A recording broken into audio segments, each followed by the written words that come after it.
obodo Naijiria abụrụgoli a na-agwa ibi ha na-ete afọ asọkata ya nwa bụ eze anya ekpuru nkata n'isi ma gwa ya okwu ya mere Maazị Nnamdi Kanu ekpurugo ya nwa bụ nketa ma gwa ndị ọchịchị nakwa ndị ọkaikpe nke Naijiria okwu ka o si masị ya maka na ọ bụ agadi nwaanyị nke na-eke ogiri ma ijiji nke anya kpọrọ nakwa ijiji nke nwere otu anya ya nwa bụ Maazị Nnamdi Kanu bụ onye nke gba akpụkpọ ụkwụ makwazi ebe ọ na-afụ ya ụfụ n'ọkpa.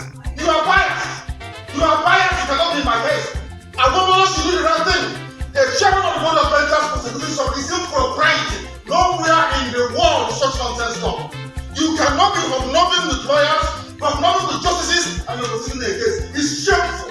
Absolutely shameful. Shameful. This is a court of law. This is a shrine to injustice. And I will not subject myself to it. You stand accused and you must leave my case. You cannot write it.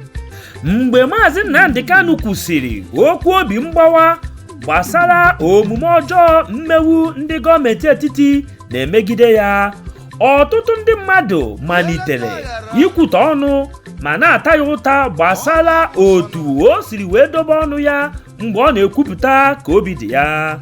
Mana ihe nke wutekarịsịrị m onwe m bụ ogbu onye akpa ntị n'obi bụ n'imirikiti ndị nke na-ekwutọ ọsị Maazị Nnamdi Kanu gbasara omume o mere n'ụlọ ikpe bụ ndị Igbo, ma ndị dị otu a chefuru na obodo Naijiria bụ obodo a na-anọ ọga-ịkpụ ka a na-anọ.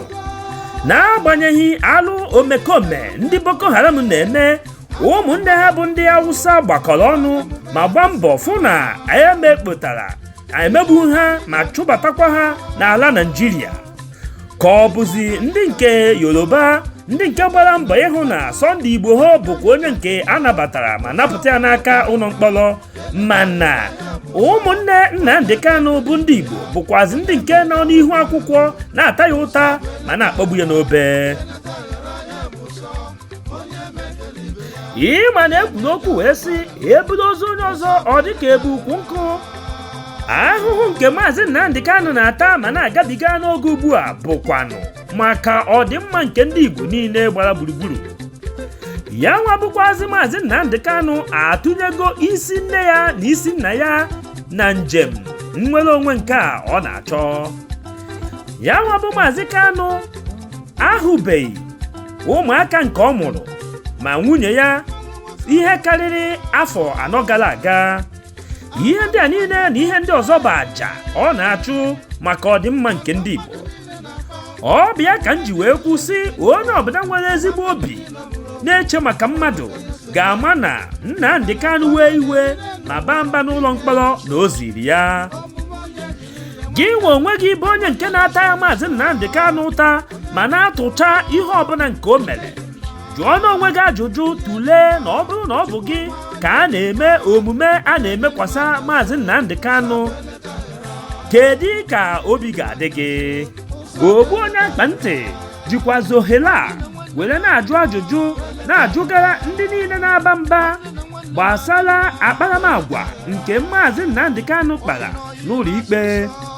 Ọtụtụ n'ime fa na-ekwu sị na ọ bụ mba nke ọ baala ndị ọkaikpe mere eji wee dobe ikpe ya ebibi.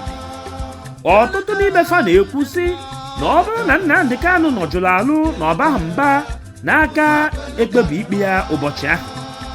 M were na-ajụ ndị dị otu a sị kamgbe afọ 4 gara aga a na-akpụ Nnamdi Kanu akpụta n'ụlọ ikpe kwa ụtụtụ kwa ehihie, ọ naghị ekwu okwu, ọ naghị aba mba, ọ na-anọ jụụ dịka nwa atụrụ nke a na-atụchasị akpị n'arụ.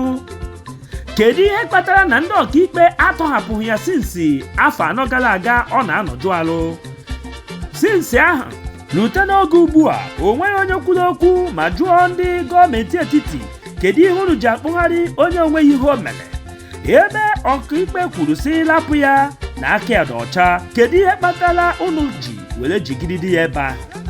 Sọnsọ ihe anyị na-afụ bụ ebe o si wee mejọ, mana ya anaghị afụ ebe ndị gọọmenti si wee mejọ ya. Maka ndị nke na-anọ n'ụlọ ama ihe zụrụ n'ahịa, aga m ewepụtala ụnụ ihe onyonyo ebe onye ọkaikpe nke na-ekwuchitere Maazị Nnamdi Kanu ọnụ a na-akpọ Barrister Aloy Ejimakor ebe o kwuru ma tụjụọ anya ihe gbasara ihe Nnamdi mere n'ụlọ ikpe. Biko nụ tọọ ntị n'ala ma kirie ihe onyonyo a ruo n'isi ka ị were ghọta ebe a na-eje, maka na onye na-amaghị ebe mmiri bido mabe ya ọ gaghịkwa ama ebe ya nwawu mmiri siri kwụsị. Whatever it may be, what happened yesterday in court was quite embarrassing to the Nigerian judiciary. Not to us, but to the Nigerian judiciary. Even lay people are aware that once an order of court is entered, the only way you can override that order is to appeal and get it to be set aside. There are some other circumstances where you can have the same judge who entered the order to set it aside, but that is too far and in between. The two situations that might arise and qualify will be if the order was obtained through fraud, misrepresentation, or the judge had issued the order without authority, without jurisdiction. But none of those factors were present, but we got invited. We got summoned to appear in court, and when you get summons from a court, whether you believe the court has jurisdiction or whether you believe he did anything wrong, he had to appear. That is in the best traditions of the common law system. So there was no way we could thump our nose at the court, even though we had the full assurances and confidence that the summons was flawed at law. The judge, the same judge who was recused, had no authority to summon us. So we went to court yesterday to tell the judge exactly that, and also to ensure that we are present to protect the constitutional rights of Mazi Nnamdi Kanu. If we were not present, our absence could be injurious to his constitutional and legal rights. So we had to be there to make that point that to the judge that, hey, listen, you don't have decision anymore. You don't have any business. Okay, so that's when I got up. And raised an objection on the record that the court had to inform us first why we were there. So the court began to inform us with a lot of aplomb and authority, purporting to be to still possess jurisdiction.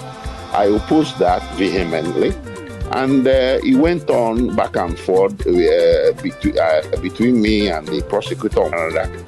A defendant has the right, or let me say the privilege, to address the court if the court so permits. So those people who want to say that Mazi Nnamdi Kanu was rascally, those people, they are not, I don't know whether it's a product of propaganda, but he just didn't get up and disrespected the court and started speaking. He was permitted to speak from the dock. That is how lawyers put it. He asked for permission to speak, and he has the right to speak. Well, you can say a privilege. In some situations, it could be a right. But in this situation, let us just assume it's a privilege. So the judge extended that privilege of speaking for himself to him. And the way he spoke is the way every defendant presumably would speak. They speak from the heart. No, he would not expect him to speak like a lawyer who is robed and with his wig and gown and everything. We have some boundaries of privilege when we speak in court. There are lines we can't cross ethically and professionally. But a defendant is permitted to speak from the heart. That is the purpose of it. You speak from the heart, you tell it the way it is. So that's exactly what he did. But some people may have mixed feelings about it. But, he let the cat out of the bag, and that's it. And you can say that his lawyers were the carrot, he was the stick.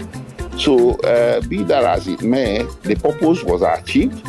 And the purpose was that ultimately we did not submit or succumb to the authority of the court. I mean, anybody listening here is living in one country or the other. Every nation is organized under a set of laws and a constitution, and law and order must be in play. I mean, there's no country in the world where you live and at the same time you disregard the rules and laws and processes of that country. We have no authority within the confines of the territorial boundaries of Nigeria to thump our nose at the judiciary and say we're not going to court. Who are we? Come on. People need to get reasonable. Nnamdi Kanu is in detention and people expect him to say, I won't go to court. He could possibly be taken to court forcibly, and it will be very embarrassing. And if we as lawyers say we won't go to court, it might even be tantamount to professional malpractice. That we fail to go to court. We went to court on a limited appearance. I announced it in open court that we're here on a limited appearance and we're appearing under protest. It is done even in Canada where you live, Chidi, and everywhere in the world. It don't say you won't go to court. Even police summons, common police summons, you must answer.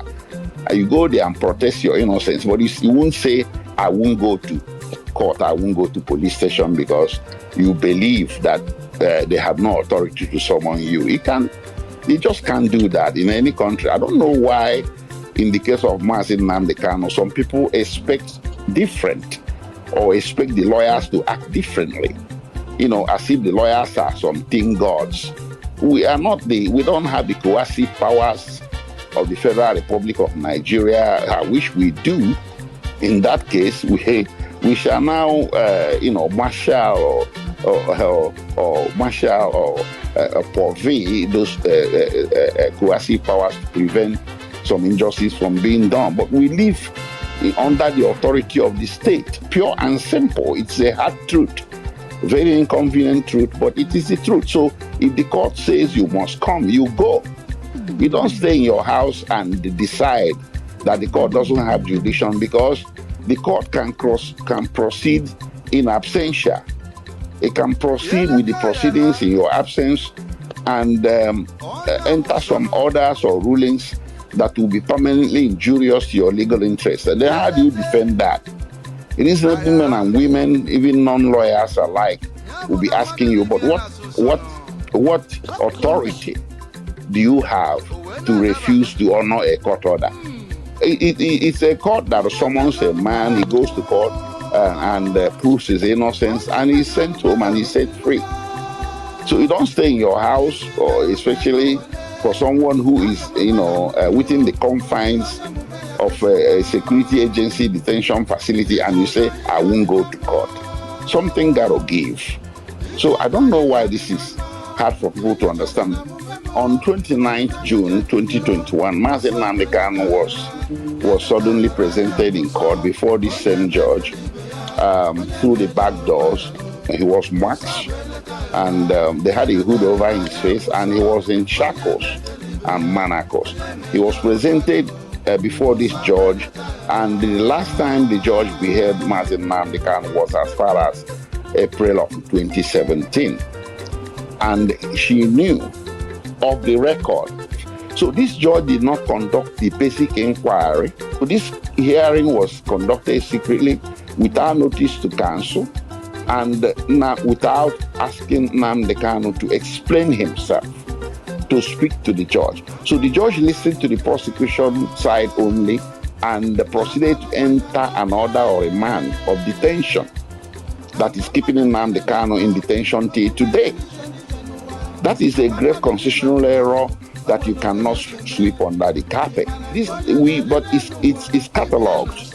It was an event in the history of his case that complicated the whole situation and injured his liberty interest and kept him in detention.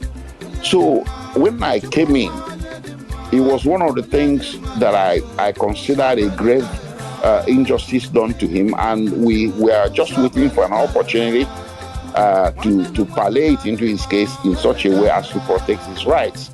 Then then the matter was before the Supreme Court, so nobody could do anything.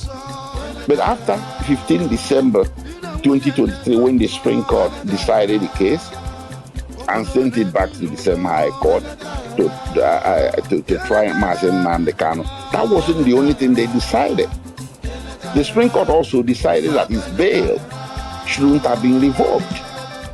There was a 29-page critic, very harsh words employed by the Supreme Court in 29 pages of the judgment, criticizing this same judge for revoking Nnamdi Kanu's bail.